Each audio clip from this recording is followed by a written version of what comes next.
sobre a missão apostólica de Santo Antônio Maria Claret no período em que ele foi arcebispo de Cuba. Então nós tínhamos visto no último encontro, Claret foi nomeado bispo um mês depois que ele funda a congregação, em 1849. Ele é então nomeado bispo. Depois ele recebeu a ordenação e já no final do ano, ele parte para Cuba. E interessante que ele chegou em Cuba no dia 18 de fevereiro de 1851. Naquela época se demorava muito, né, para chegar por causa das condições não muito boas assim dos navios e tudo isso daí. Então ele demorou algum tempo para poder chegar. E ele disse que quando ele chegou em Cuba, a primeira coisa que ele fez foi colocar a sua atividade pastoral sob a proteção de Nossa Senhora do Cobre, a Virgem do Cobre, que é a padroeira de Cuba. Né? Era a prática dele. Então ele confiou todo o seu apostolado, a sua devoção, o seu amor a Nossa Senhora da Caridade do Cobre. Um outro aspecto muito importante, quando Claret chega na ilha de Cuba, ele encontra uma arquidiocese cheia de problemas. Problemas religiosos, problemas morais, problemas sociais e principalmente problemas políticos. Ele pega uma ilha, uma diocese que está afetada gravissimamente por todo tipo de problemas.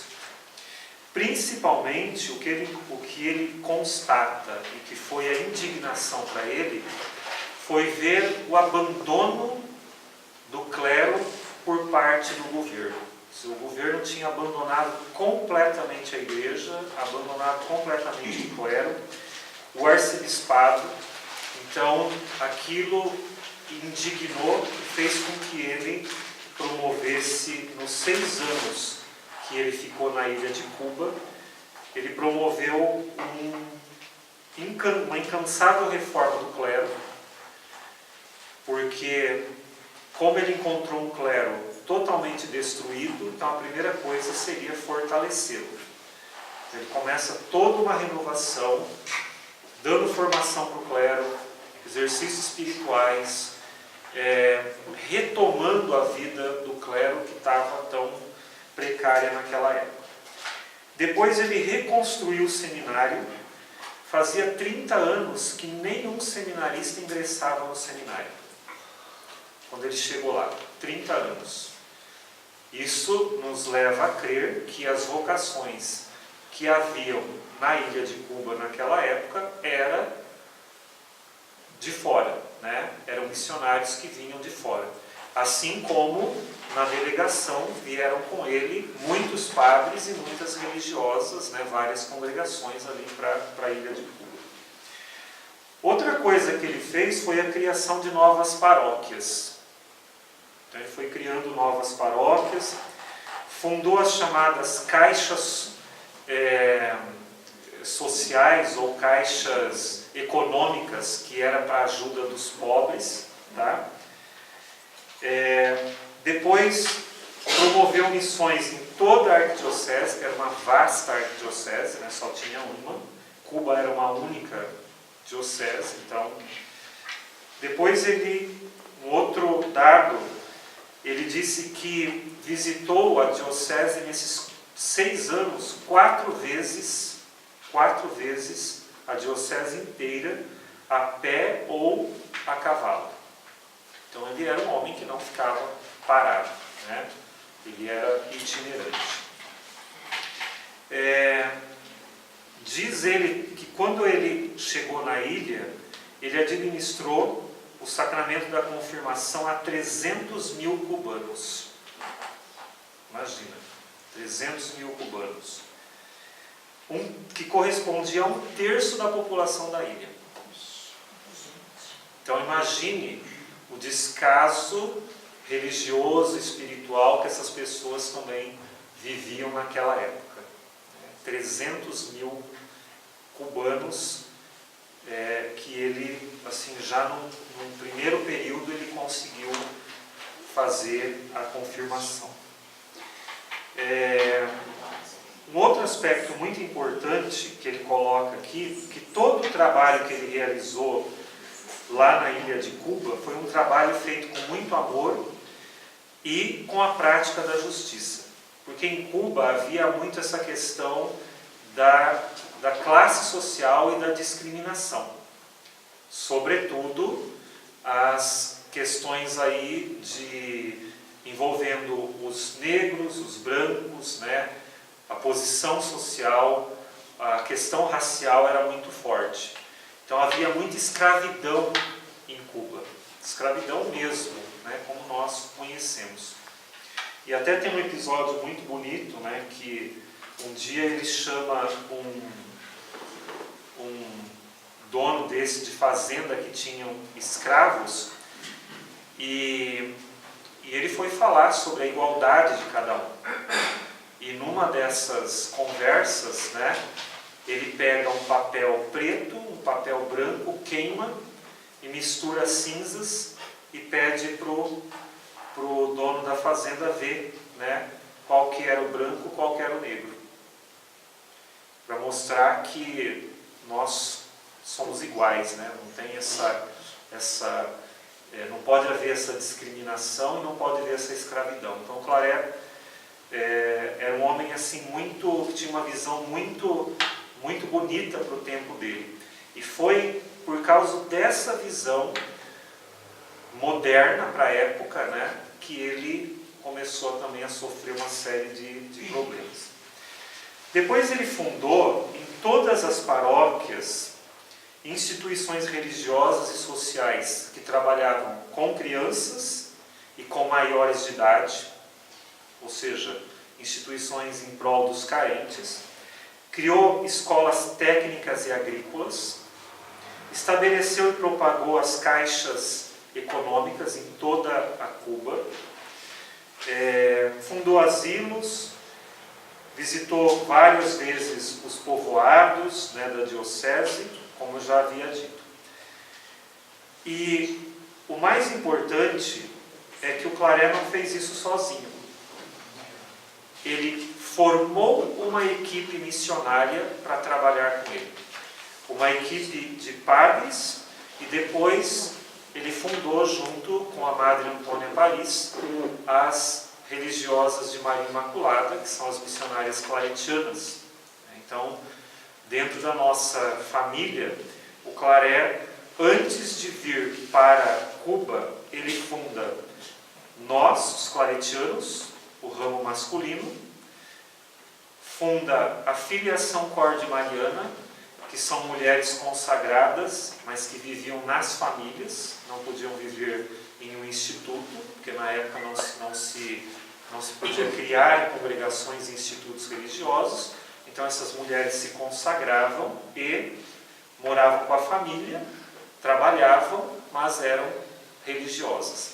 E depois, junto com a Madre Antônia Paris, ele funda as missionárias, as religiosas de Maria Imaculada, que é conhecida como missionárias claretianas, tá? No dia 27 de agosto de 1855.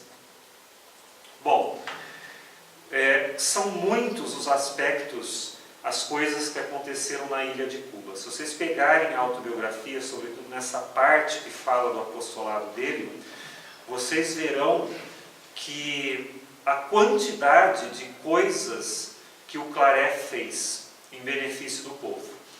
Ele renovou em 6 anos toda a arquidiocese, em todos os aspectos, tá? Aquilo que ele havia encontrado de uma diocese destruída, ele coloca a diocese de pé. Tanto é que Cuba, dentro do âmbito religioso, espiritual, Cuba deve muito a Santo Antônio Maria Claret. Inclusive o Papa, quando esteve em Cuba agora, né, recentemente, quer dizer, nesse ano, fez uma menção ao apostolado do Claré, por tudo que o Claré deixou para Cuba desde aquela época. Um legado que o Claré deixou para a ilha em matéria de espiritualidade, de renovação da igreja. Tá? Mas teve um fato muito importante que aconteceu com o Claré, que foi o maior atentado que ele sofreu na vida. O Claré sempre foi alvo de perseguições, porque a verdade estava em primeiro lugar. A verdade do Evangelho em primeiro lugar. E é claro que num processo de renovação, dentro de uma estrutura, ele começou a mexer com pessoas muito poderosas, que não é diferente dos dias de hoje, como nós vemos aí. O Claré, ele teve, ao mesmo tempo que ele agregou muita gente, porque ele era um homem idolatrado dentro do apostolado de Cuba, ele atraiu o olhar de muitas e muitas pessoas más. E tem um episódio muito forte, que foi o episódio de Holguín. O maior atentado que o Claré sofreu foi em Holguín. Então, eu só vou ler uma parte da parte do atentado aqui, só para que vocês entendam como se deu isso. Né? Ele disse que ele se encontrava em Porto Príncipe, era o 5º ano da permanência naquela ilha. Então ele já tinha feito muita coisa, um bom apostolado na ilha. Terminada a visita às paróquias da cidade, dirigi-me a Ribara, passando por Nuevitas, que também visitei de passagem. Depois ele se dirigiu à cidade de Holguín. Havia dias que me sentia muito fervoroso e desejoso de morrer por Jesus Cristo. Não sabia falar de outra coisa a não ser do divino amor, tanto com meus irmãos de comunidade, como com os de fora que me visitavam. Tinha fome e sede de sofrer dificuldades e derramar o meu sangue por Jesus e Maria. Dizia no púlpito que desejava confirmar com o sangue as verdades que pregava. No dia 1º de fevereiro de 1856, tendo chegado à cidade de Holguín, iniciei a santa visita pastoral, sendo véspera da festa da purificação da Santíssima Virgem Maria. Preguei sobre este adorável mistério, fazendo ver aos ouvintes o grande amor que a Santíssima Virgem nos manifestou ao oferecer o seu Filho Santíssimo, à paixão e morte por todos nós. O sermão durou 1h30. Desci do púlpito vibrando de fervor. Terminada a função, saímos da igreja em direção à casa onde iria dormir. Acompanhavam-me 4 sacerdotes, meu acompanhante Inácio, um sacristão, com uma lanterna para iluminar o caminho, pois a noite estava escura e eram 8h30 da noite. Saíramos da igreja e já estávamos numa rua larga e espaçosa. Nos 2 lados da rua havia muita gente, todos me saudavam. Aproximou-se de mim um homem, como que desejando beijar-me o anel. Inesperadamente, porém, estendeu o braço, empunhando uma navalha de barbear, e desfechou um golpe com toda a sua força. Como, porém, eu estivesse com a cabeça inclinada e na mão direita um lenço com a qual tapava a boca, em lugar de cortar-me o pescoço, como tensionava, fez-me um corte no rosto, na face esquerda, desde a frente até a orelha, onde começa a barba, e na pressa agarrou-me e feriu-me o braço direito, com o qual tapava a boca.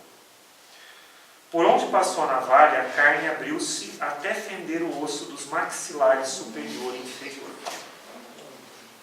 O sangue escorria por dentro e por fora da boca. Imediatamente segurei a bochecha para conter o jorro de sangue e com a mão esquerda apertava a ferida do braço direito. Felizmente, perto do local havia uma farmácia e eu disse: entremos aqui, pois teremos mais à mão os remédios. Como os médicos da cidade e do regimento tinham assistido ao sermão e saíam da igreja com o povo, logo souberam do acontecimento, acudiram-me imediatamente. Ficaram espantados ao ver um bispo todo ensanguentado, vestido de capa e peitoral, pois além de bispo era amigo e como tal me estimavam e me queriam muito bem. Olhando-me, ficaram estupefatos, que eu tive de animá-los e dizer-lhes o que tinham que fazer. Eu mesmo estava tranquilo e sereno.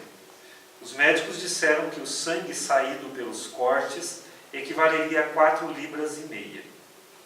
Devido à forte hemorragia, sofri um pequeno desmaio. Logo tornei a mim, assim que me deram vinagre para cheirar. Feitos os primeiros curativos, levaram-me uma maca para a casa onde estava hospedado. Não sei como explicar o prazer e a alegria que minha alma sentia por ter alcançado o que tanto desejava: derramar meu sangue por Jesus e por Maria. Aí depois ele fala que ele ficou acamado, né, por alguns dias, mas ele teve uma graça muito grande que ele testemunha, né? E ele fala que teve alguns prodígios no dia seguinte do acontecido. Primeiro foi a cicatriz do braço direito, que ele diz que milagrosamente, de um dia para o outro, cicatrizou, né? O ferimento parou, foi curado, e no lugar da cicatriz estava ali uma imagem em relevo de Nossa Senhora das Dores. Que com o tempo essa imagem também foi se apagando, né? Mas durante os primeiros anos, ele fala, ele tinha esta imagem na cicatriz do braço em relevo, né, de Nossa Senhora. Depois, a primeira cura foi os ferimentos terem se estancado, inclusive as glândulas salivares, que ele falava que onde a faca, a navalha pegou, a glândula era como se fosse um jorro de água, né, que ele não conseguia conter. Então ele também milagrosamente sente que foi curado, e no dia seguinte os médicos ficaram assombrados, né, com o fato. E o terceiro prodígio que ele fala foi o pensamento de fundar a Academia de São Miguel, ainda nos primeiros dias em que se achava acamado. A Academia de São Miguel era uma academia, era tipo uma associação de ajuda espiritual, né? Era como se fosse uma arquiconfraria do Coração de Maria. Então, onde as pessoas se reuniam, ele se reunia com essas pessoas para essas pessoas terem uma vivência espiritual e ali se consagrarem também ao apostolado, né, à vida cristã. Então, era muito interessante esse fato, né, porque esse fato, além de outros, na autobiografia ele enumera outras passagens de tentativas de assassinato dele, né? Teve uma ocasião que ele estava no confessionário e o ladrão foi para matá-lo. Dentro da Bíblia havia um punhal, era uma Bíblia falsa, né, com um punhal dentro, e só que quando o ladrão foi para matá-lo, ele se arrepende. Então ele confessa, né, se confessa com o Claré, mas esquece a Bíblia lá. E aí quando o Claré pegou a Bíblia, né, viu que dentro, na verdade, tinha um punhal que era para matá-lo.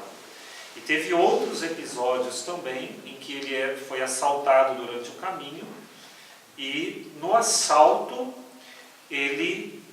é muito interessante que ele fala para os assaltantes: vocês esperem que eu vou cumprir a minha missão, vou no povoado que eu tenho que fazer, celebrar a missa, enfim, visitar as pessoas, mas eu volto.